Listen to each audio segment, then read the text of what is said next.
Charles T. Russell prophesied, predicted that at the end of 1914, that in October of 1914, the Old Testament saints would be resurrected from their grave, that they would inherit paradise on earth. That's what Charles T. Russell predicted would occur in 1914.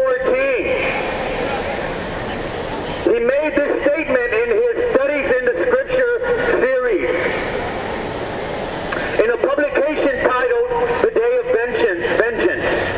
In 1908, Charles T. Russell predicted that right before 1914, the 144,000 anointed ones, anointed class, would experience their deliverance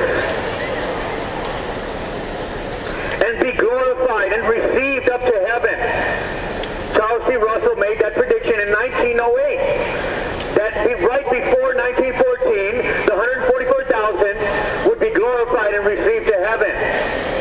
Of course, we know that never came to pass.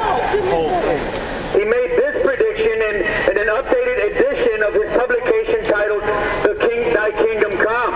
It should concern you that the founder of the Watchtower Bible and Tract Society made these false predictions that never happened. These are clear, blatant false prophecies, folks, and the Scripture warns us about false prophets.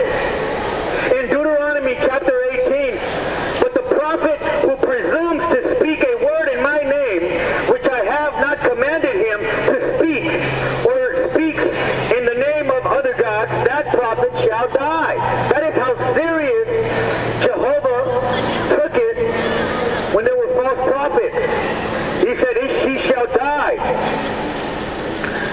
And if you say in your heart, how shall we know the word which the Lord has not spoken?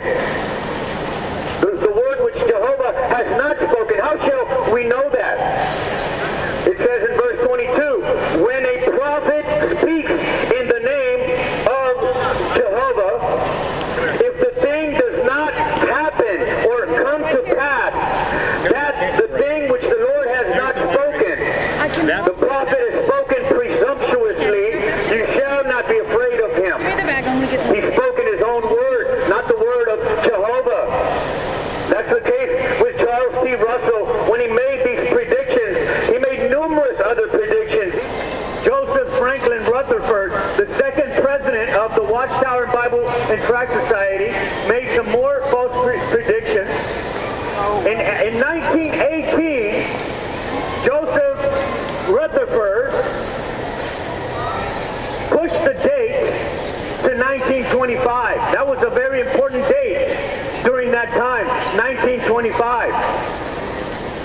He pushed the date of Russell's prophecy to 1925.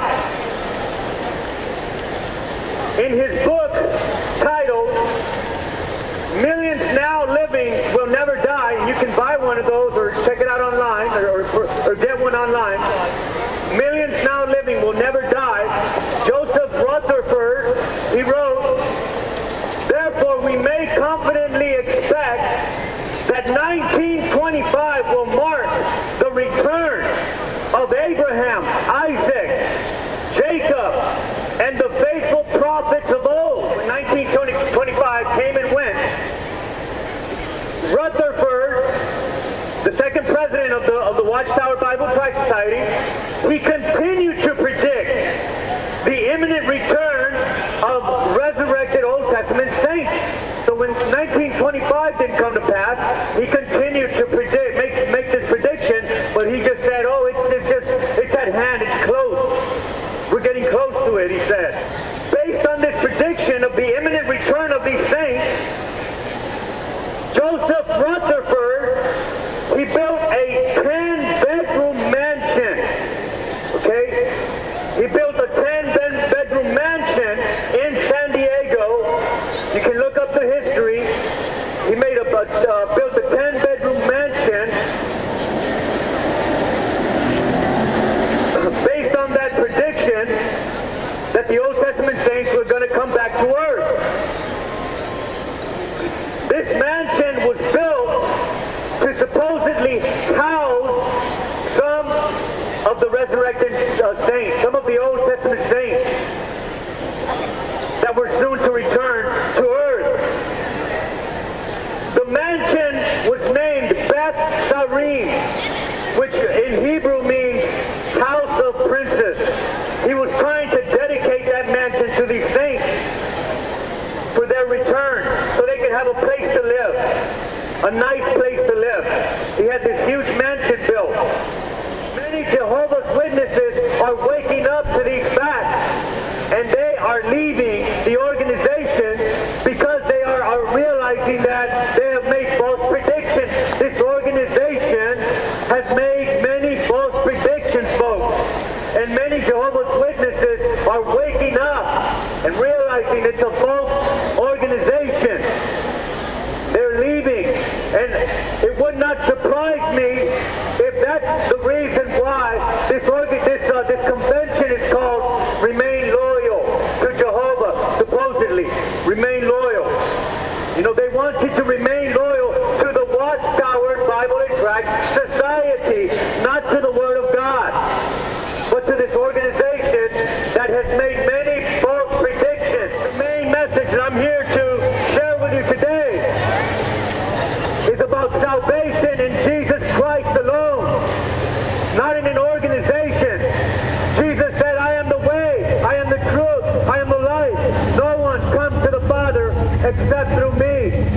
There is no other name under heaven given among men whereby we must be saved. Jesus Christ, dear friend, is your only hope, not the Watchtower Bible and Tract Society.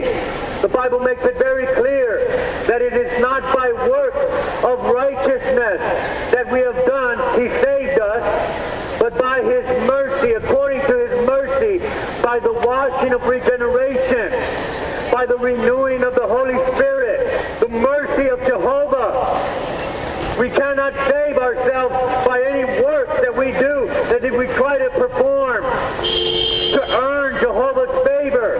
Isaiah 66 makes it very clear.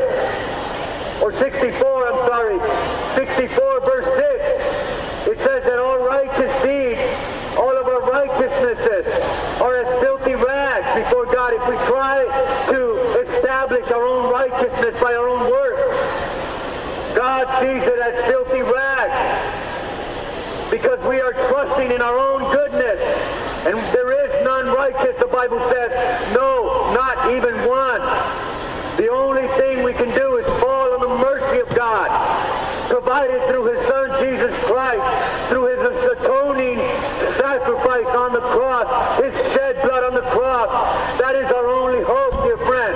Christ's death, burial, and resurrection from the dead, and the forgiveness of our sins through Him alone. That is the good news of the kingdom. And unless we cling to that message, dear friend, there is no hope for us.